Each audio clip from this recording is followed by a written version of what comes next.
Decapitated body, scrawled with Arabic, found at French blast site. A decapitated body daubed with Arabic writing was found at a U.S. gas company in southeast France on Friday after an assailant rammed a car into the premises, triggering an explosion in a suspected Islamist militant attack. The attacker survived the blast and was arrested. The identity of the beheaded victim was not clear, but a police source said it was a manager of a transport company on the site for a delivery. It was not yet clear whether his vehicle was then used by the attacker to gain entrance. Speaking from a European Union summit in Brussels, French President Francois Hollande described it as a terrorist attack and said all measures would be taken to stop any future strikes on a country still reeling from Islamist assaults in January.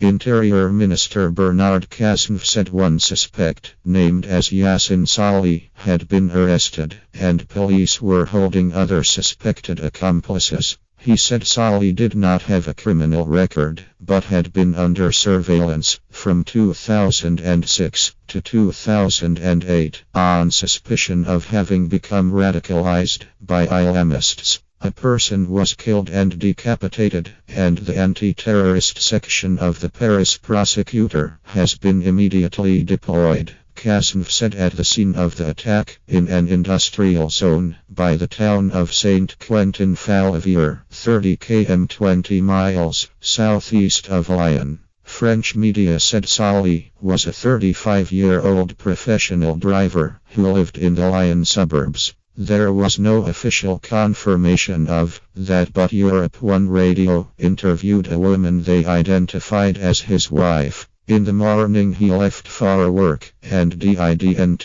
come home between noon and 2. I was waiting for him, she told Europe 1 Radio, saying she and her family of 3 children lived normal lives as Muslims. My heart is about to give out. It was not known whether the victim, so far the only known fatality in the incident that also injured 2 people, was decapitated before or after the car smashed into the building. We all remember what has happened in our country, and not just in our country. So there is plenty of emotion. But emotion cannot be the only response. That must be action, prevention and dissuasion, Hollande said. Saint-Quentin-Falvier, with its good air, rail and road links, is one of Europe's major logistics hubs, venue to some 1.5 million square meters, 370 acres, of depots, with through traffic of 5,000 trucks a day.